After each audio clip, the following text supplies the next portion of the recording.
오늘 본문의 말씀을 통해서 예수 그리스도의 계시라라고 하는 제목으로 주신 말씀을 나누도록 하겠습니다. 예수 그리스도의 계시라, 뉘앙스가 좀 어떻게 들리세요? 이게 가볍게 들리진 않지요. 좀 무겁게도 들리고, 또 일반적으로 우리가 흔히 쓰지 않는 단어로 제목을 삼았는데 어쩌면 계시라고 하는 단어일 것 같습니다. 계시. 여러분, 계시라는 게 뭐예요? 계시라는 게 뭘까요?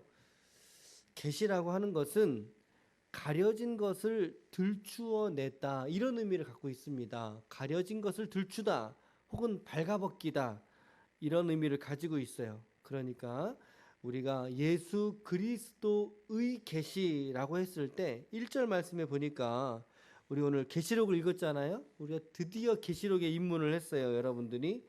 근데 이 책은 예수 그리스도의 계시라고 했단 말이죠. 그러니까 이 성경에서 말하는 자가 누구예요? 예수님인 거죠. 물론 이제 성경에는 1절에는 천사를 보냈다라고 표현되어져 있지만, 그러나 말씀에 보면 분명히 그리스도께서 하신 말씀으로 가득 차 있습니다. 이 말씀들이 보니까. 그러니까 예수 그리스도가 말씀하시는 자입니다. 예수 그리스도는 말하는 자이고, 그 말씀을 들어서 적은 사람은 누구예요? 요한이죠. 사도 요한입니다. 그러니까 예수님이 속히 일어날 일들에 대해서 말씀하셨어요. 그러니까 이 일들이 지금 일어난 거예요. 일어날 일들인 거예요. 일어날 일들인 거죠. 또 다른 말로 말하면 일어나야 하는 일들에 대해서 말씀한 거예요. 근데 우리는 그게 뭔지 모르잖아요. 어떤 일들이 일어나야만 하는 것인지. 우리의 지혜와 지식으로는 알 재간이 없으니까 하나님이 지금 예수 그리스도의 말씀을 통해서 요한에게 이야기했고, 그리고 요한은 그가 본 것을 잘 적어놓은 책인 거죠. 그러니까 요한계시록이 어떤 책이냐면, 첫 번째는 예수 그리스도의 말씀을 받아놓은 책이 요한계시록이다라고 하는 거예요. 우리가 사실 그간에는 뭐 저도 좀 반성할 부분이긴 한데, 제가 지금까지 한 15년 정도 설교를 했어요. 근데 제가 설교 데이터가 쭉 있거든요. 이렇게 뭐 날짜, 요일, 본문, 제목 뭐 다 있는데, 요한 계시록 하고 계시록 검색을 해봤어요. 그랬더니 15년 동안 설교한 본문 중에 10건이 안 돼요. 계시록을 가지고. 성경이 몇 권이에요? 66권이에요. 66권 중에 한 권이니까 최소한 66분의 1은 돼야 되는 거 아닙니까? 근데 15년 동안 설교했는데 그 중에 10개가 안 되더라고요, 설교 목록이. 그만큼 이제 일반적으로 목회자들이 다루지 않았던, 혹은 아주 일부분만 다루는 거죠. 어떤 부분일까요? 뭐 2장, 3장 부분에 7교회에 하신 말씀들 대부분 이렇게 좀 다루면서, 심지어 목회자도 접근을 잘 안 하고, 더 나아가서 우리 성도들에게도 이 책은 무슨 책? 접근 금지의 책. 그렇죠? 근데 여러분들에게 접근 금지 가처분을 내립니다. 이걸 이제 이거 끝났다 이거죠. 접근 금지 이제 더 이상 하지 말고, 너무나 어렵게만 우리가 접근 금지에 대한 뉘앙스로만 이 책을 대하다 보니까 이 책에 대한 막연한 두려움이 생기는 거죠. 읽게 되고, 이 책을 읽으면 뭔가 잘못될 것 같고 난해하고. 그러니까 이 책의 목적을 우리가 너무나 그동안 간과하면서 우리가 지나왔다는 것을 깨달을 수 있다는 것입니다. 물론 쉬운 책은 아닙니다. 우리가 뭐 빌레몬서처럼 용서에 관한 책, 주제가 딱 정해져 있어서 뭐 한 장짜리의 그런 간단하고 혹은 읽기 쉽고 이해가 되기 쉬운 그런 책도 아닙니다. 그러나 거꾸로 그렇다고 너무 어려운 책도 아니라는 거죠. 아니, 하나님이 우리에게 이 책을 주실 때 이해하지 못할 정도의 어려운 책으로 주셨겠습니까? 그렇지 않아요. 누구나 주님을 사랑하는 마음으로 이 책을 읽으면 이해할 수 있어요. 이해할 수 있다는 거죠. 그래서 계시록은요, 그림책이에요. 그림책. 제가 이제 우리 단톡에다가 앞으로 몇 가지 그림을 좀 올려드릴게요. 그림을 올려드릴게요. 계시록이 왜 어렵게 우리가 느껴지냐면, 그림책이니까는, 그림책은 그림으로 보면 편하거든요. 아, 이런 거였어, 이렇게 보고 넘어가면 편한데, 지금 이 시대에는 그렇게 우리에게 전승되지 않았잖아요. 사도 요한이 눈으로 본 거를 하나님이 그림책으로 보여준 거를 설명을 하려니까, 설명으로 적어 놓은 거니까 이게 어렵게 느껴지는 거죠. 당연히 어려울 수밖에 없는 거죠. 우리가 그린 거를 이렇게 했으니까. 차라리 사진을 찍어가지고 우리에게 보내줬으면 훨씬 더 우리가 이해하기 쉬울 텐데, 눈으로 본 것은 눈으로 본 그대로 이해하면 빨라요. 아, 이런 거였어? 이러고 넘어가면 되는데, 이게 이제 의미가 뭐냐, 또 이제 이게 어떤 뜻이냐, 이제 그러다 보니까 너무나 자의적인 해석들이 방만하게 이루어지다 보니까 이게 이렇게 좌우의 양쪽 극단으로 치우치는 거예요. 그러다 보니까는 이 창세기에서 이단이 많이 나오듯이 계시록에서 이단이 많이 나오죠. 어떤 계시가 많이 오픈되지 않은 상태에서 이제 임의로 해석하다 보니까 그렇게 된 거예요. 근데 우리는 그런 위험성을 좀 버리고, 그럼에도 불구하고 우리가 하나님의 말씀으로 우리가 동일하게 받을 때 우리에게 위로가 되는 말씀이다, 책이다. 그리고 두 번째는 계시록은 위로의 책입니다, 여러분. 계시록은 위로의 책이래요. 위로의 책이에요. 왜 그러냐면 이 책이 AD 1세기경에 사도 요한에 의해서 기록됐다 그랬잖아요. 사도 요한은 예수님의 제자들 가운데 가장 장수한 인물이죠. 예수님의 어머니 모친 마리아를 끝까지 모시고 그리고 나서까지 존재했던 인물이 사도 요한이에요. 그러니까 그가 말년에 반모섬이라고 하는 곳에 신앙의 배척을 받아서 유배를 가게 됩니다. 그곳에서 기록을 하게 되었는데, 사실은 그 시대 속에 이미 그 로마의 황제들에 의해서 초기 교회 성도들에게 극심한 어떤 박해를 하던 시기예요. 심지어 이제 이런 것들도 전해지잖아요.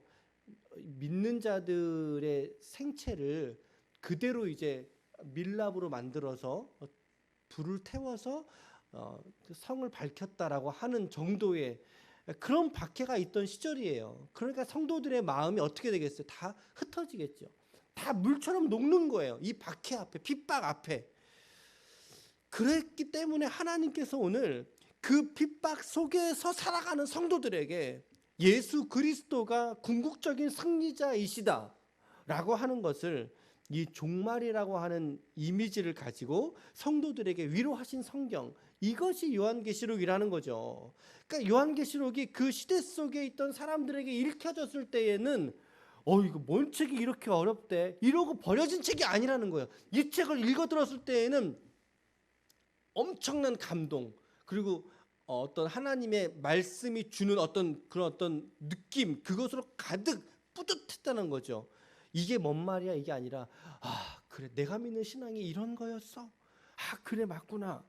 그리스도가 궁극적인 승리자로 우리 앞에 서시는 그날이 있구나 라고 하는 그 마음가짐으로 그들이 그 핍박의 때를 지나왔다는 거죠. 그러니 이 책은 그저 어려울 수만 있는 책은 아니라는 거죠. 오늘날도 동일하게 우리에게 그분의 왕권과 능력과 찬송으로 이 땅을 다시 그분이 다스리러 오실 거야 라고 하는 이것을 믿고, 이 믿음으로 내가 오늘을 살아내고야 말겠어. 그렇죠? 아멘. 오늘을 이 믿음으로 내가 살아내고야 말겠어. 여러분, 이 결단은요, AD 1세기경의 성도들에게나 오늘 21세기를 살아가는 우리들에게나 동일하게 하나님께서 우리에게 요구하시는 믿음인 줄로 믿습니다 라고 이 불에 담구어진 그런 다짐을 오늘 성경의 독자들이 느꼈을 거라는 거죠. 분명히. 그러기에 이 책은 결코 어려운 책이 아니고, 이 책은 그러기에 접근을 금지해야 될 책이 아니고, 오히려 고난과 핍박과 연단 속에 있는 그리스도인들을 믿음으로 위로하고 격려하고 그들의 믿음이 끝까지 견디는 그런 믿음으로 서게 하시는 하나님의 복된 말씀이요 위로의 책이 바로 요한계시록이다라고 하는 거죠. 세 번째로, 이 책은요, 그래서 모든 성도들이 읽어야 될 책인 거예요. 외면할 책이 아니라 이 책은 모든 그리스도인들이 경험해야 될 진리의 책이다. 그러니 우리가 이제부터 우리의 마음에 이런 선입견들을 버리고요, 이 성경 그 자체가 무엇을 말하는가, 성경 텍스트 자체가 말하는 게 무엇인가, 이것을 너무나 나가지 말자고요. 너무나 영적인 해석으로 해서 알레고리란 말 들어보셨어요?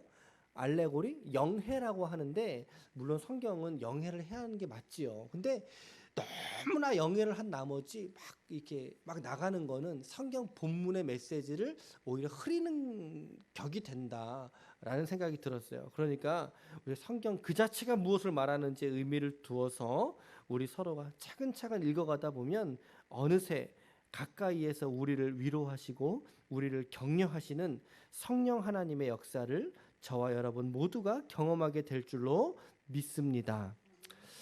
이제 본문으로 조금 들어가 보도록 하겠습니다. 우리가 오늘 8절까지 읽었는데요. 1절부터 3절은 이 계시의 출처와 이 계시를 기록한 목적에 대해서 말씀하고 있지요. 이 계시가 누구의 계시라고 말씀하고 있어요? 그렇죠. 예수 그리스도의 계시. 계시가 너무 어려운 표현같이 느껴지면 말씀이라고 바꾸셔도 돼요. 그리스도의 말씀. 그러니까 이 말씀을 기록한 사람은 누굽니까?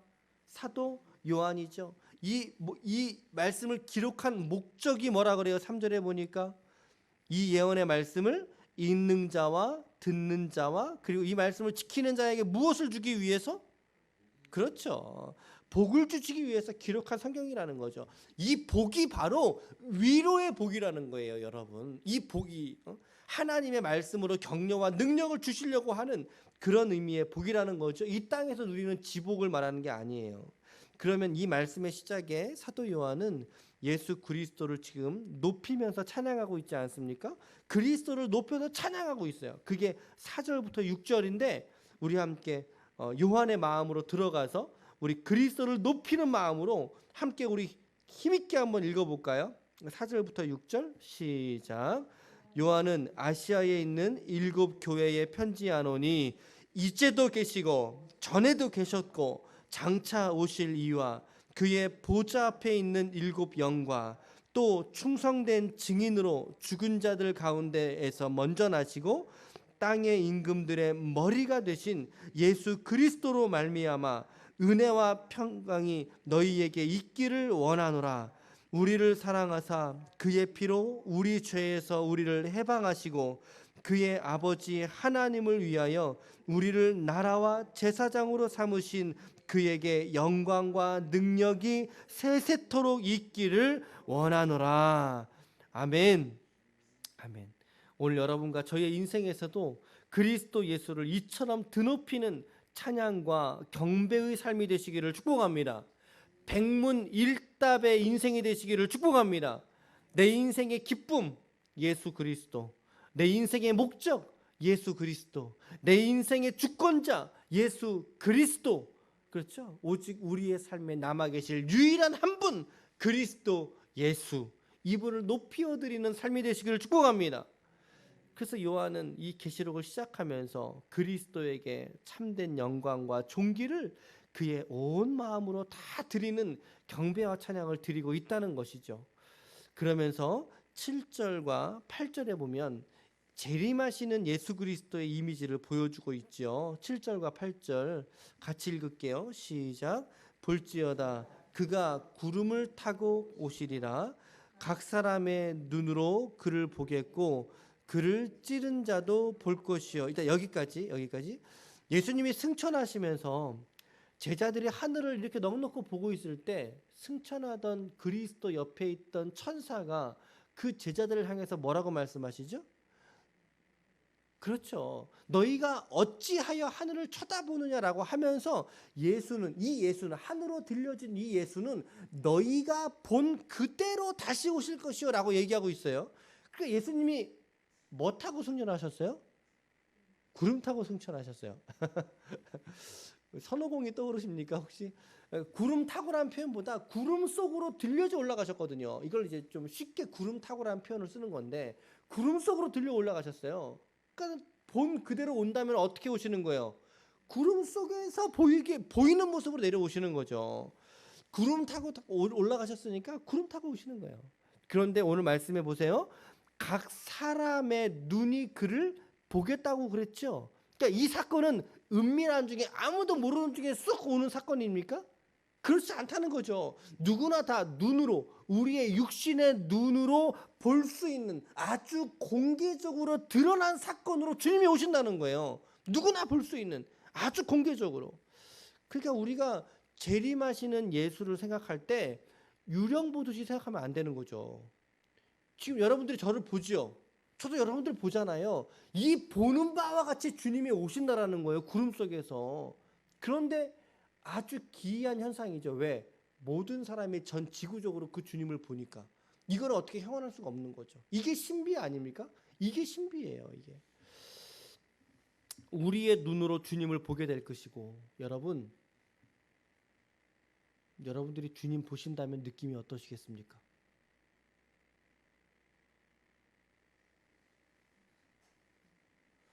여러분들이 지금 저를 보듯이 주님을 보신다면 여러분들의 마음은 어떠시겠습니까? 막 두려워 쫄리시겠어요? 아니죠.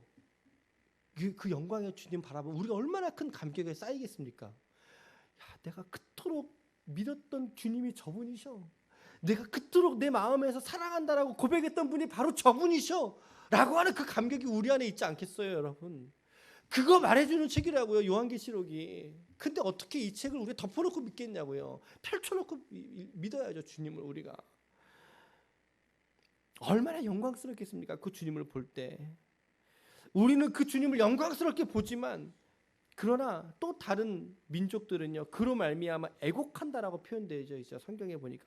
왜 애곡을 할까요? 죄를 지었기 때문이죠.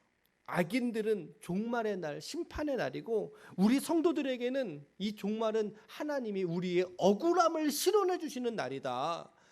이번 주에 몇 번이나 반복하고 있지 않습니까? 그러면서 8절 말씀에 같이 읽을게요. 시작.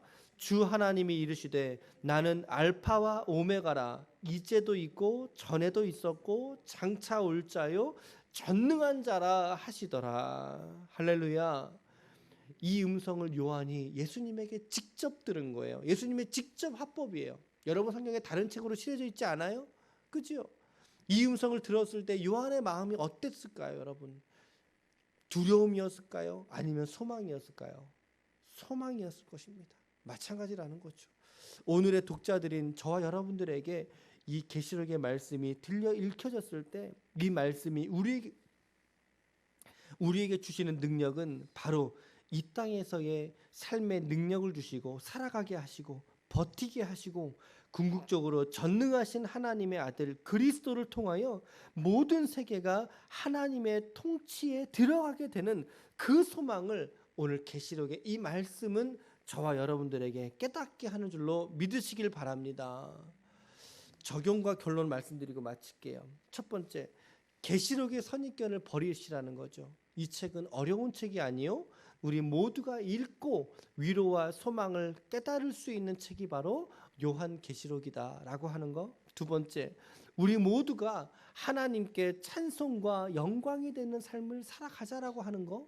그리고 세 번째, 우리의 실생활 속에 예수 그리스도의 진리의 복음을 굳게 붙잡고 이 세상의 핍박과 고난과 유혹 속에서도 이 그리스도를 붙잡고 승리하는 삶으로 나아가시라는 것이죠. 그러므로 말미암아 우리 모두가 하나님께 큰 영광이 되시는 거룩한 종들이 다 되시기를 예수 그리스도의 이름으로 간절히 축원합니다. 아멘.